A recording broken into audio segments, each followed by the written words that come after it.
Bago pa raw sumadsad ang eroplano ng Cebu Pacific sa Davao International Airport nitong linggo, nasagasaan na diumano ng isa pang eroplano ng Cebu Pacific ang ilang ilaw sa runway.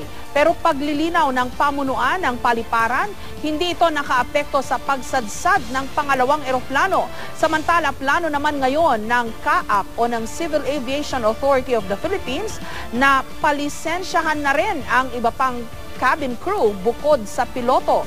Live mula sa NAIA, may report si Cedric Castillo. Cedric. Yes, Jessica, sa haba daw ng runway na tadtad din daw ng mga ilaw sa magkabilang gilid, iginiit ng pamunuan ng Davao City International Airport na wala raw o hindi raw nakaapekto sa visuals ng Cebu Pacific pilots ang pagkakabasag ng dalawang ilaw ilang minuto bago mag-landing ang nabalahaw na eroplano. Tangan ang flight number 5J215 na may regular na biyaheng Cagayan de Oro at Davao City. Mag-aalas 7 ng gabi nitong June 2 nang lumapag sa Francisco Bangoy International Airport sa Davao City ang ATR turboprop aircraft ng Cebu Pacific. Ilang minuto bago ang nabalahaw na Flight 5J971. Kinumpirma ng pamunuan ng Davao City Airport na dalawang ilaw ng runway ang nasagasaan ng naunang lumapag na eroplano. Pero agad nilinaw ng General Manager ng paliparan na hindi ito nakaapekto sa pagland ng Flight 5J971. Kahit lima pa yan mabasag, still you can picture out the whole length of the runway.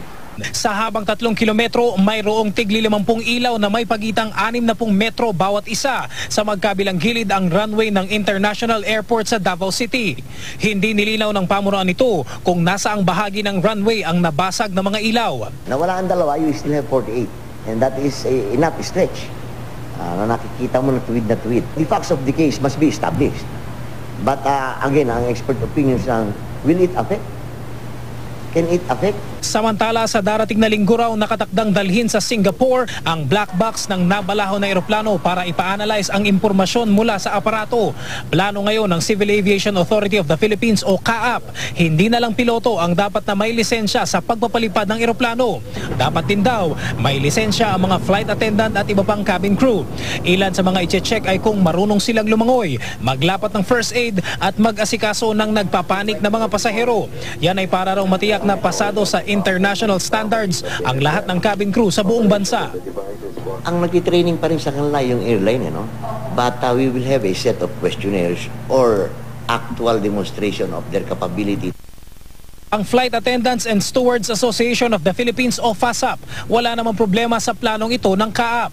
Pero kung kalidad din lang ng trabaho ng mga miyembro nila ang pag-uusapan, sertipikado naman daw sila ng International Civil Aviation Organization o ICAO. Hinihintay pa rin ang resulta ng medical test sa dalawang piloto ng Flight 5J971 ng Cebu Pacific. Jessica, hanggang sa ngayon ay sinisika pa rin natin kunin ang panig naman ng Cebu Pacific Air tungkol dito sa di umano'y ATR aircraft nila na di umano'y nakasira sa dalawang ilaw sa runway ng Davao City Airport. At tayo naman sa CAAP ay agad naman daw na napalitan itong mga nasirang ilaw sa runway ng Davao City International Airport. Jessica. Okay, ang nangyayari kasi, Cedric, hanggat wala yung resulta ng investigasyon, kung ano-anong spekulasyon yung lumalabas at napag-uusapan, no? Kailan nga ba maglalabas ng investigation results itong CAAP? Yeah, Jessica, sa ngayon ay hindi nagbibigay ng ayaw magbigay ng petsa ng CAAP kung kailan posibleng makapaglabas ng resulta.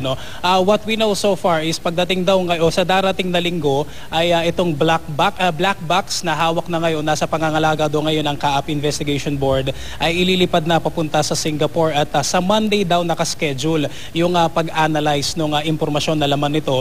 Ang nabanggit sa atin ng CAAP, usually daw it takes 2 days para daw malaman yung impormasyon galing dito sa black box na ito. Ganun pa man ay hindi pa rin daw matiyak sa ngayon ng CAAP kung kailan na posibleng makapaglabas ng resulta dito sa black box and eventually yung resulta ng investigation. Okay, Jessica. pero as of today, I assume na nakausap man lang ng CAAP itong mga nagmaman ng tower ng Davao Airport, di ba? I'm sure alam nung mga nasa control tower kung ano nangyari exactly.